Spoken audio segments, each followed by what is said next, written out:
Market की हर गिरावट आपकी धड़कनें बढ़ा देती है दोस्तों। क्या आपको डर लगता है कि सेंसेक्स का गिरता ग्राफ आपकी गाड़ी कमाई को डुबा देगा? तो आज का जो ये रिपोर्ट है आपके लिए बहुत खास होने वाली है, क्योंकि मार्केट गुरु ने खोज निकाला है वो जादुई फॉर्मूला जिससे कि बाजार चाहे ऊपर जाए या फिर नीचे, आपकी जो दौलत है वो बढ़ती ही रहेगी। आज हम डिकोड करेंगे वो 5 तरीके जो आपके पोर्टफोलियो को बना देंगे एक ऑल वेदर मुनाफे की मशीन। इसलिए वीडियो को आखिर तक जरूर देखें दोस्तों।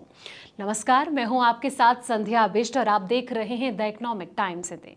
दोस्तों, निवेशकों के लिए सबसे बड़ी चुनौती एक ऐसा पोर्टफोलियो बनाना जो कि सुरक्षित और विकास यानी कि ग्रोथ के बीच सही संतुलन बनाए रखे। अक्सर बाजार की जो अस्थिरता के दौरान लोग जल्दबाजी में गलत फैसले ले लेते हैं, जिससे कि उनकी जो मूल पूंजी है इसको नुकसान पहुंचता है।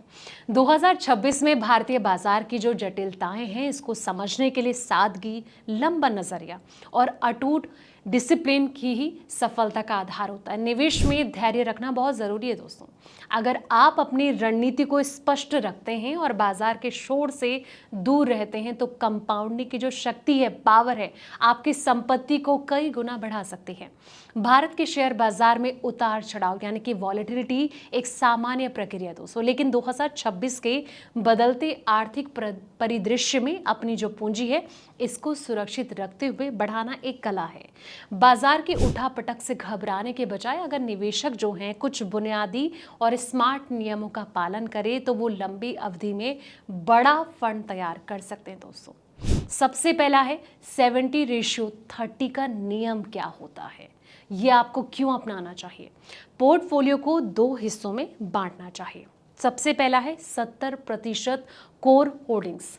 ये पैसा जो है मजबूत बैलेंस शीट, अच्छे गवर्नेंस और लगातार कमाई करने वालों की स्थापित कंपनियों में लगाएं। ये जो कंपनियां हैं संकट के समय आपके पोर्टफोलियो को मजबूती देती हैं दोस्तों। 30% प्रैक्टिकल कॉल्स। जी हाँ, बाकी जो 30% हिस्सा है वो उभरते हुए सेक्टर्स या फिर शॉर्ट टर्म मोमेंटम वाले शेयर पर लगाएं, ताकि आपका जो विकास है एक नए मौके का फायदा आप उठा सकें। अब कहीं ना कहीं जिस तरीके से ये जो फॉर्मूला है वो आपको आगे ले जा सकते हैं, लेकिन कुछ सिद्धांत हैं वो आपको ध्यान रखने। बिजनेस के बुनियादी सिद्धांत क्या कहते हैं, तो इस और भी आपको ध्यान देना है। निवेश से पहले कंपनी के जो बिजनेस मॉडल हैं उसको समझना बहुत ज़रूरी है। उन कंपनियों को प्रायोरिटी दे जिनके पास जो है मोट हो, यानी कि कोई ऐसी विशेष खूबी हो जो उन्हें प्रतिस्पर्धियों से आगे रखे। अगर कंपनी का जो बिजनेस है वो बड़ा है तो बाजार के शोर के बावजूद शेयर की जो कीमत है वो कहीं ना कहीं ऊपर ही जाएगा, उससे आपको प्रॉफिट होने के चांसेस ही रहेंगे। अगला जो है वो समझदारी भरा विविधीकरण यानी कि डाइवर्सिफिकेशन। अपनी पूरी पूंजी किसी एक कंपनी या सेक्टर पर डिपेंड ना रखें। समझदारी भरा विविधीकरण वो है कि जहां आप ऐसे अलग अलग बिजनेस के मालिक हों जो कि आर्थिक स्थितियों पर अलग अलग प्रतिक्रिया दें। एग्जाम्पल के तौर पर दोस्तों, फाइनेंशियल, मैन्युफैक्चरिंग और कंजप्शन सेक्टर के बीच जो है वो संतुलन बनाए रखना, ताकि एक सेक्टर की जो गिरावट है पूरे पोर्टफोलियो को प्रभावित ना करे। ये तमाम चीज़ें हैं जो आपको ध्यान में रखनी चाहिए। और इसी बीच एक और फैक्टर है, वो है बाजार को टाइम करने के बजाय समय दें। रिटेल निवेशकों की सबसे बड़ी गलती यही होता है समय पर एंट्री या फिर एग्जिट ढूंढना। इतिहास गवाह है दोस्तों की दौलत बनाने के लिए निवेश की जो अवधि है यानी कि जो ड्यूरेशन है वो सबसे ज़्यादा मायने रखती है। 5% की गिरावट के इंतजार में अक्सर निवेशक 15% की रैली को छोड़ देते हैं। कंपाउंडिंग का लाभ धैर्य रखने वाले को ही मिलता है, इसलिए इस फैक्टर को भी आपको ध्यान में रखना चाहिए। और अगला जो है वो है भावनाओं पर फायरवॉल बनाएं।